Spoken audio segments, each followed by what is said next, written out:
Hello and welcome to part 2 of the Q&A. So the whole thing's about an hour long, so this is part 2 of 3, and we're going to jump straight into where we left off last time. So, who are your favourite YouTubers? My favourite channel of all at the moment is The Escapist, which is Jim Sterling and Yahtzee's channel. They've split off the movies into its own channel, so now it's just Jim Sterling and Yahtzee.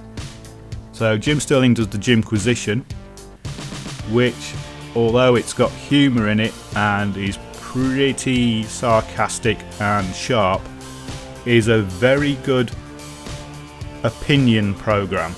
So it is Jim's opinion on issues that are out there, but he talks a lot of sense. You might not always agree with him, but it is a point of view put forward in a very good way.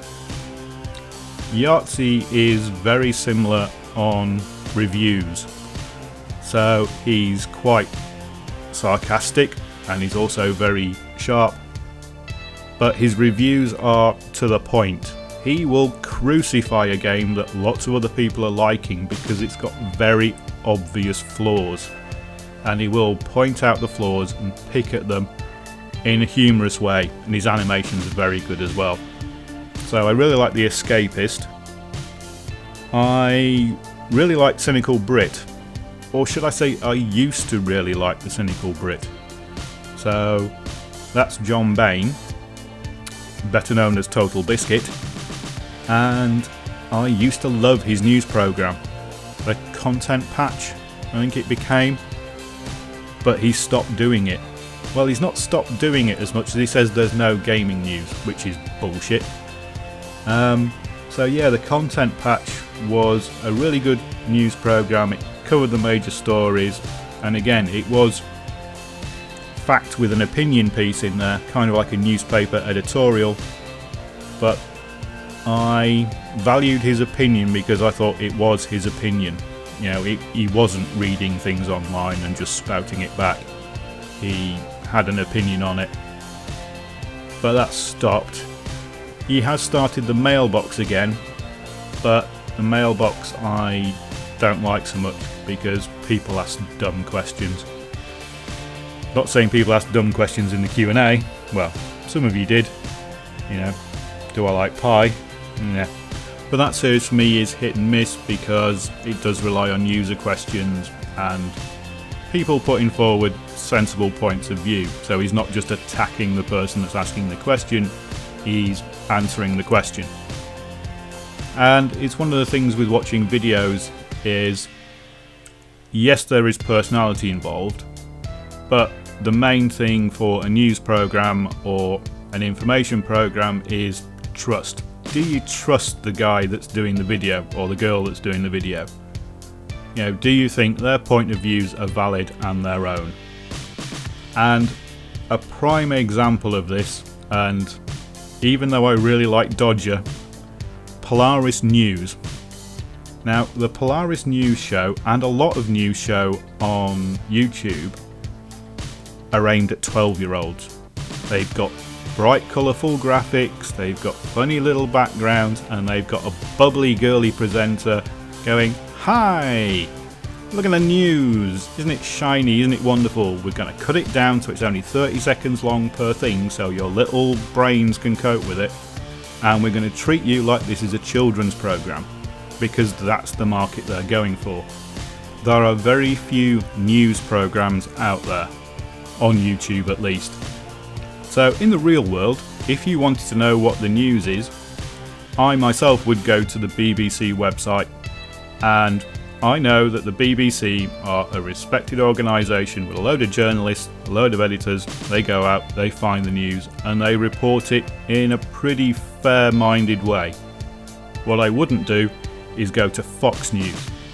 Fox News are a business, and they're an entertainment business, not a news business. There's a reason why they have massively right-wing people and massively left-wing people on there.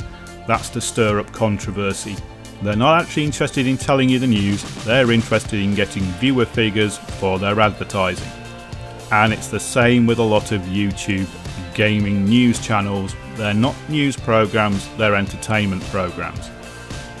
There's a reason why most of these news programs on YouTube are hosted by a 20-something girl in a vest top reading an auto cue. It's because most of the gamers they're trying to get as their audience are teenage males. And a teenage male will listen to anything, even if it's read from an auto cue, if there's a 20-something-year-old girl with perky tits in a vest top reading it out. And unfortunately for the gaming world, the large so-called trusted organisations are no better. Take a look at IGN. IGN used to be a gaming news organisation. Now they're a marketing organisation. They're paid a lot of money to market people's games. And it's all pre-release this, pre-release that, look at what's coming, this is what you should be excited about. And it's now very little, this is a good game, this is a bad game, this is our view on it. You just can't trust IGN anymore because they're paid too much money by the games industry. Well, that kind of rambled off topic. Anyway, favourite YouTubers. Let's get onto the subject of Battlefield. So, in Battlefield 3 I used to follow quite a lot of YouTubers, and I started following them in Battlefield 4 as well, but they're slowly dropping by the wayside.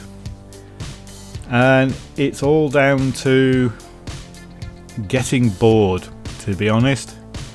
There's only so many times I can watch a montage or a round which is essentially just going, look how great I am at Battlefield 4.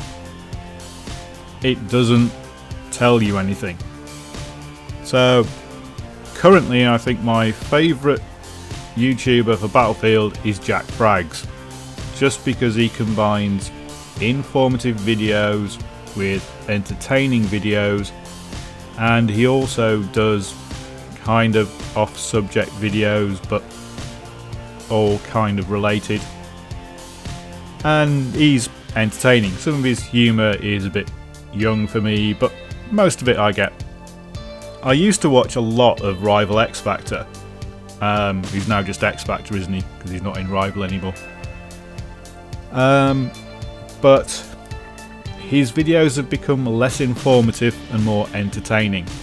And I don't see the point of watching a video of somebody else playing Battlefield 4 when I can play Battlefield 4.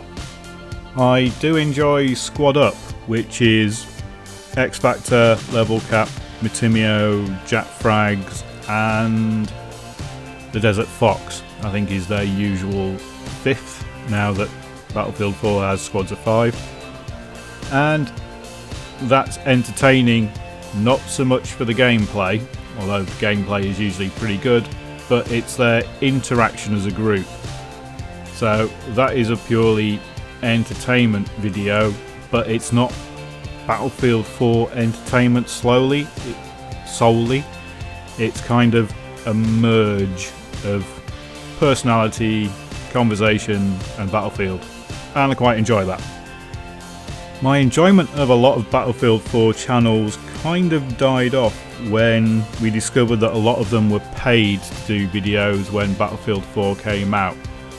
That was the Levolution videos scandal, where the video content itself was fine, but it was the restrictions that was put on them that they couldn't highlight the faults with the game in those videos. And there was a set period where they could make those videos, and so it kind of restricted what they could say for a period. Now, a lot of them have said no it didn't, but it kind of obviously did, because you can almost see it like a deadline as to when the criticism of Battlefield 4 started by the major YouTubers. And a lot of them didn't even apologise for it. So that kind of stifled my enjoyment of a few channels. One of the things I would say is that the only decent apology, explanation, and somebody who stood up and said that they got it wrong was Jack Frags, and he did a very good video explaining everything and saying, yeah, you got it wrong. And I'm quite prepared to accept that people make mistakes, and don't really know the business because they're not professionals as such. You know, they make videos full time maybe, but they're not professional lawyers, entertainers and business people. But a lot of channels fell by the wayside when that happened, and I just unsubbed from them because, again, it's a matter of trust.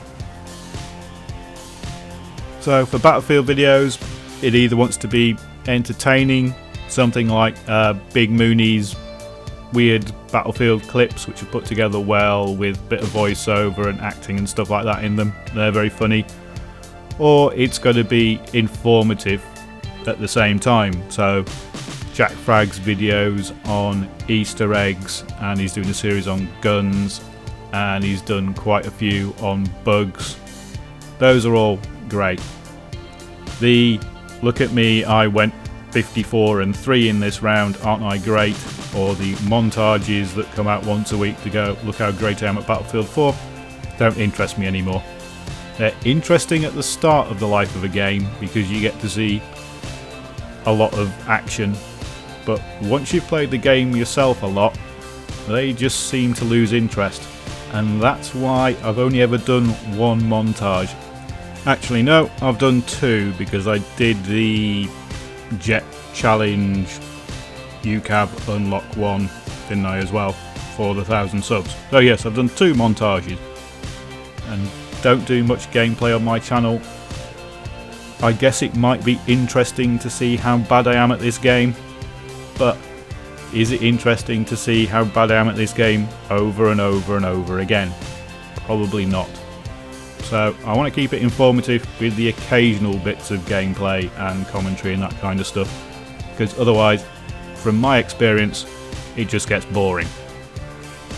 So the last question I'm going to put in this section is, what are your plans for the channel? So it's a bit tricky. I don't really know what my plans are for this channel. There's a couple of things coming up that I'm interested in playing, so therefore will probably put on the channel. There's the new Wolfenstein, which is out now by the time this video goes out, I would imagine. And with that there's the Doom beta, interested in that. There's Elite Dangerous, which is a game I kickstarted, and I'm in the beta for that, so there might be that on the channel.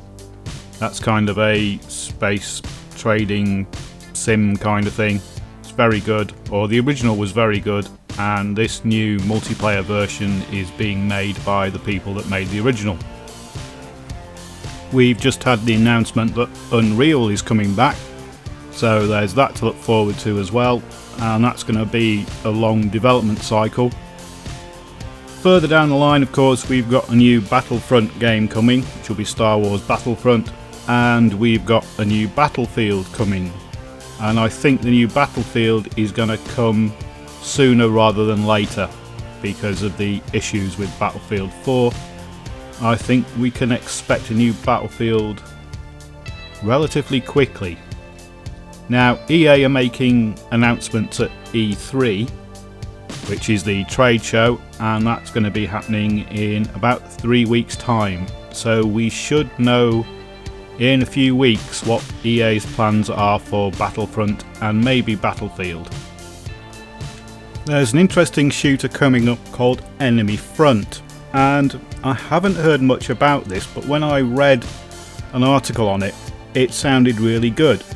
It's a World War II shooter done in the CryEngine 3, and it's supposed to be a sandbox world FPS.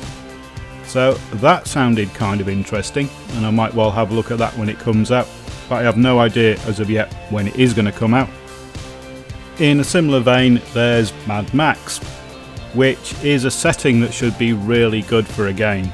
I've always liked the Mad Max films. Some of them got a bit dodgy when they had Tina Turner in, but there's a reboot of the Mad Max franchise coming to the cinemas, and there's also a game coming to the PC, and it should be a really good setting for a survival shooter kind of driving game, but we're going to have to wait and see what that's like. And a game I'm really looking forward to, which should be out this year I think, is H1Z1, which is Sony's multiplayer zombie survival game, and that's based on the PlanetSide 2 engine. So we know that PlanetSide 2 engine can cope with 1,000 players playing FPS on it, so it should be pretty good for a zombie survival game, and hopefully, unlike the other ones that I've tried, it would have a lot of zombies in it. So up until the autumn, I can imagine the channel is going to be pretty much the same core. It's going to be Battlefield 4 news, Battlefield assignments, unlocks, a few bits of gameplay and commentary, and then after the last DLC is launched, which will probably be in the autumn, then the Battlefield 4 stuff will wind down. You know, there's not going to be as much news, so that will probably maybe go to a weekly show rather than just doing it whenever the news arrives. And there won't be any unlock guides and that kind of stuff because there'll be nothing else to unlock. So that's when we have to look at what else we decide to cover, and it all depends on what games are interesting. You know, I'm not going to be jumping on any bandwagons. I tried DayZ, didn't like it, never did a video on it again. So it's all up in the air at the moment. Once we get to the autumn and the winter, we'll have to see.